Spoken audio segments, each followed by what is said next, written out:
Look out, boxing fans. It's your boy Ashy Knuckles coming at you one more again. Yo, this video right here is a continuation of the Odd Man Out series I just started. This particular video is going to be about the IBF Super Featherweight Champion Tevin Farmer of Philadelphia. Tevin Farmer is the odd man out right now. One of the fights everybody wants to see right now is a potential unification between Gervonta Tank Davis and Tevin Farmer. Like I said in another video, a previous video, that fight was on schedule to take place. These guys been wanting to fight each other. There's some bad beef there, based on the confrontation that happened about a year ago. And it's a good fight. I mean, both guys are in a position to make some good money in this matchup. And as of right now, as we see currently, all the champions are fighting. So it's a good thing. But unfortunately, the side of boxing people get mad about and disgruntled about is the business side of boxing. And in this particular match, Tevin Farmer, who was represented by Lou DiBella and of course Eddie Hearn in the Zone, they're going to the media talking about A sides and B sides and stuff like that. And you know what? We've been complaining about this part of boxing, the business side of boxing, for the last decade. And unfortunately, it's not going to change.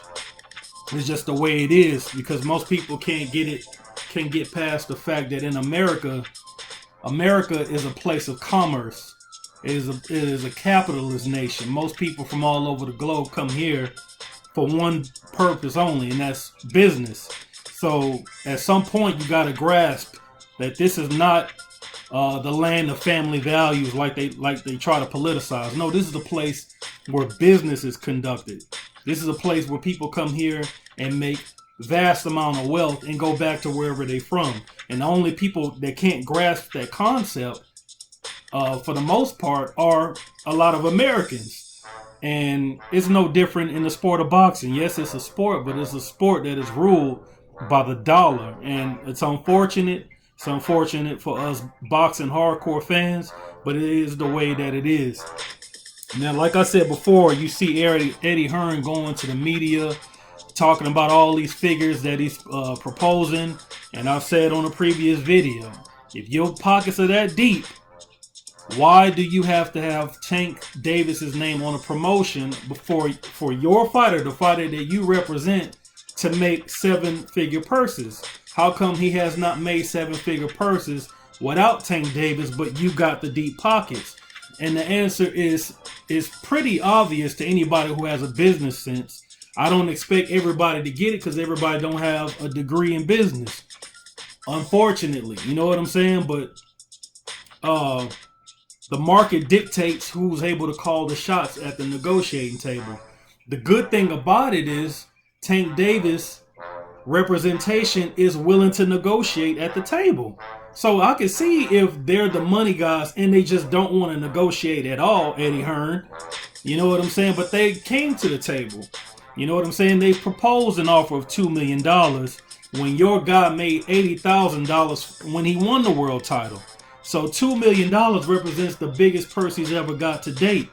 So my whole point is not to be talking about A sides and B sides and all that, because I really don't give a damn. Because I'm not going to benefit whatsoever about in terms of what these guys are going to be making. I don't benefit from none of this financial stuff. You know what I'm saying? I just want to see the fight. I just want to see a good fight. But the thing about this, my odd man out video for Tevin Farmer is this. Okay? He can learn from a guy like Andy Ruiz. And I'm going to make this easy for people to understand, so you don't think that I'm trying to choose a side when I really don't. I have no dog in the fight. I'm a boxing fan, okay?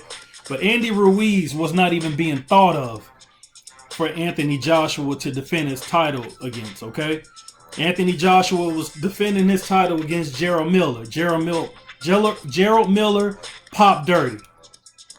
Okay, they're looking for a late sub replacement to fill a slot at MSG against the champ. Here comes Andy Ruiz.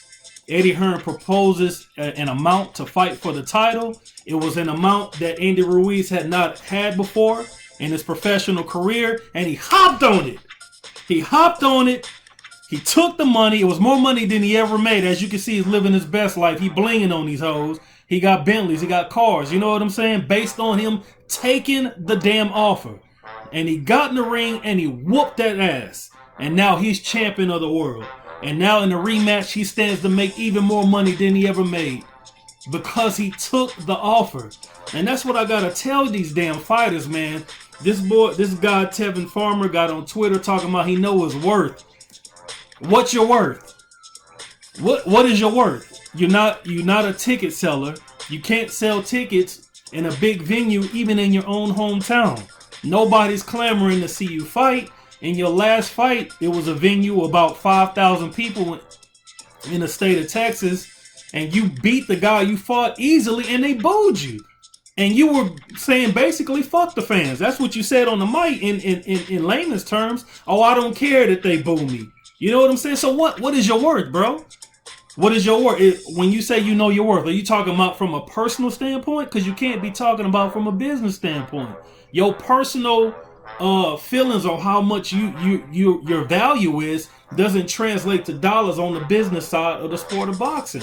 So he can really look at the Andy Ruiz situation in terms of his own career. You know what I'm saying? Andy Ruiz knew what his market value was in boxing. It wasn't high. He wasn't selling no tickets nowhere. He was placed on the back burner. Nobody was trying to promote him and sell him to the public for which he was fighting for. But he got an offer. It was a great offer. It was more money than he ever made. He took the offer. He stepped to the plate, whooped Anthony Joshua's ass, and now he's making even more money in the rematch, and he's champion of the world. So what if Tevin Farmer would have just took the $2 million? He had a chance to fight against Gervonta, his arch nemesis, and if he would have unified the championship, and you know what I'm saying, and won, he would have been able to, they would have won an immediate rematch. It would have been a rematch clause in the contract, because Mayweather Promotions is not going to put their guy up against anybody without an opportunity to get some get back if he got his ass whooped. So it would have been a rematch for even more money, and all this I know my worth talk would have been on the wayside. You know what I'm saying? And we've seen this. The guys that's been around this sport have seen this thousands of times before. Guys that really don't have a big market value, and the only reason why they're making any money is because they got a world title. They get to the negotiating table and price themselves out of fight based on the market value of the opponent. The opponent is the one that's selling tickets out in his hometown, 22 thou. He's the one that's getting viewership that's going up by the 100,000s every time he fights. That's the business side of boxing. If you're not bringing that to the table, and if you don't have networks that's just knocking over chairs and doors to get you on their platform so they can showcase you to the audience, then you really don't have the worth that you say that you got. In essence, you got to do what you got to do to put yourself in that predicament where you can get the big purses. All right, so I said Andy Ruiz. Let's go back further. Antonio Tarver. Him and Roy Jones. Roy Jones was the pay-per-view attraction. Roy Jones was the big ticket seller. Roy Jones was the HBO fighter. Antonio Tarver did not price himself out of a fight against Roy Jones. He took what was offered. It was more than what he ever made anytime he ever fought before, and he beat Roy Jones. In fact, he lost to Roy Jones by a controversial decision. He got a rematch and beat Roy Jones and made even more money in the rematch. And from that point on, he was able to make high $7 figure purses. Winky Wright and Shane Mosley. Nobody was trying to fight Winky Wright. He unified with Shane Mosley, became the undisputed champion at 154 pounds. At 154 pounds, now he's making money. He fought Tito. He took what was offered. It's common damn sense, man. If you're not making the money that you want to make, and you have an opportunity to make the money that you can make, don't price yourself out because you worried about what the other guy's gonna make. Because the other guy's already making that money. You gotta do what you gotta do so you can be in a position of a shot caller. That's just business, man. That's just the way it works. And you know what? Outside of it being just business, it's just common sense, man. You got to do what you got to do to put yourself in that position. Don't, as a fighter, you don't know where your big shot is coming from. Here's an opportunity. It's a big shot at stardom, and you want to go to the negotiating table, dropping your nuts on the table like you really call the shots based on what Eddie Hearn. Eddie Hearn is woofing, bro. Eddie Hearn don't. What's gonna happen is Tevin Farmer is not gonna get the Davis fight, and he's gonna be mad because he priced himself out. And guess what? Nobody's gonna give a damn. The sport of boxing is grimy. It ain't fair, man. It's cutthroat. So you got to take the offers that are given to you, man. You know what I'm saying? Look, Floyd Mayweather is one of the most polarizing individuals in the sport of boxing, has been. But he coined a phrase a long time ago, and it remains true to this day. You can't talk money when you ain't used to getting money. You can't talk seven-figure purses when you ain't used to getting seven-figure purses. That's the sport of boxing. So what's going to happen is that the Farmer and the Gervonta Tank fight is going to go to the wayside, and now we're going to get Davis versus Santa Cruz, which is a great fight. Who's going to complain about that? You got a current super featherweight champion against a 3-division champion.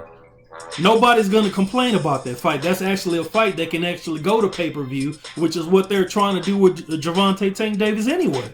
You know what I'm saying? What if Gervonta ends up fighting Jamel Herring? Who's going to complain about that? Is that not a unification fight?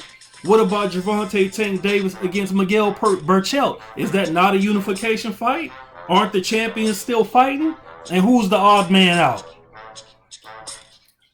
Case closed. You can rant and rave and do whatever you want to do, but the facts are the facts, man. It is what it is. And now, as it stands, Tevin Farmer don't have a big fight on the table. So he was playing hardball with the negotiations for Gervonta Tank Davis because you had Jojo Diaz in the wayside, who is the mandatory for Tevin Farmer. Or Jose Diaz. What's his name? Joseph Diaz. Jojo Diaz, if I'm not mistaken. 29-1. He's the guy that lost to Gary Russell Jr. because he was a featherweight, but he outgrew the division, right? Then he had a title shot right after the Gary Russell fight. He won the fight, but he was a half-pound overweight, so he didn't win the world title. So he had to go up in weight. And now he's the mandatory for Tevin Farmer. Tevin Farmer don't have an opponent. He told Jojo Diaz, excuse me, I'll fight you next. I don't have an opponent. What did Jojo Diaz do? He got another person to fight.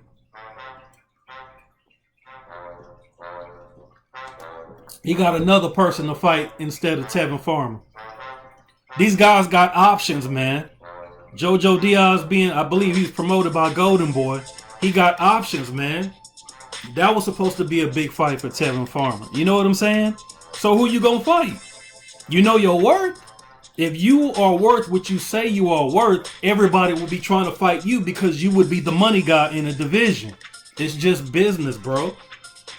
So, hopefully he can get him a big fight. Hopefully the Tevin Farmer and Gervonta Tank Davis fight happens. You know what I'm saying?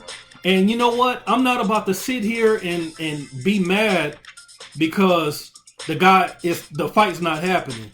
When the fight's on the table and you don't take it, that's not my fault. You know what I'm saying? That's not the boxing fans' fault. That's the fighter's fault.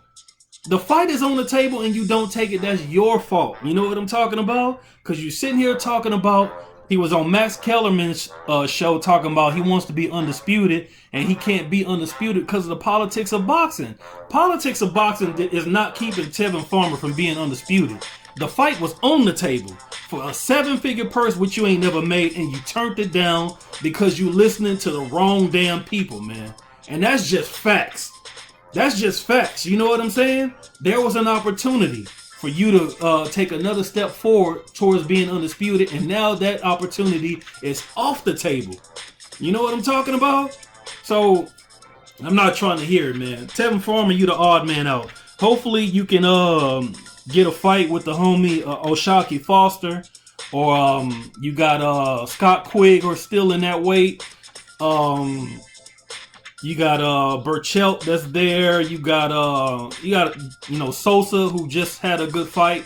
He's with Top Rank, and Top Rank and Eddie Hearn have no problem doing business with each other.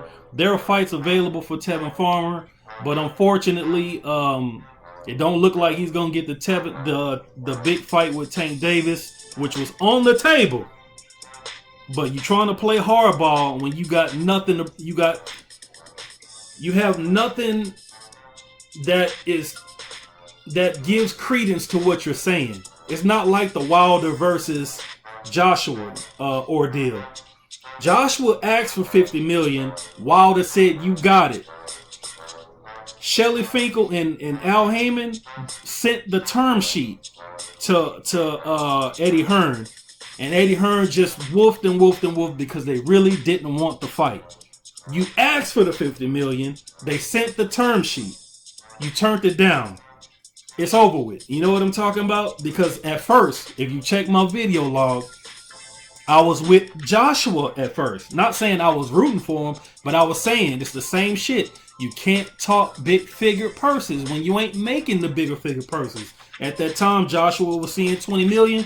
Deontay was seeing like 5 million or something like that. So you can't talk money with an 8-figure guy when you just a 7-figure guy. It don't work like that. But he asked for money, and Deontay people brought the money, and he didn't hop on it. So I don't know what else you could say. He called your bluff. In other words, you know what I'm saying?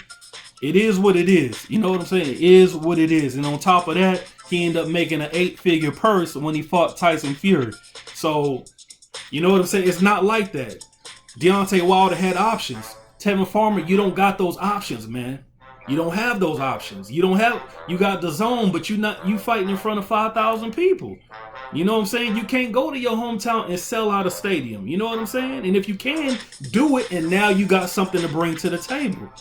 So maybe it just makes sense to Ashley Knuckles. I don't know, but I'm out, man. This video went way too long. It's your boy Ashley Knuckles representing that MandatoryDefense.com.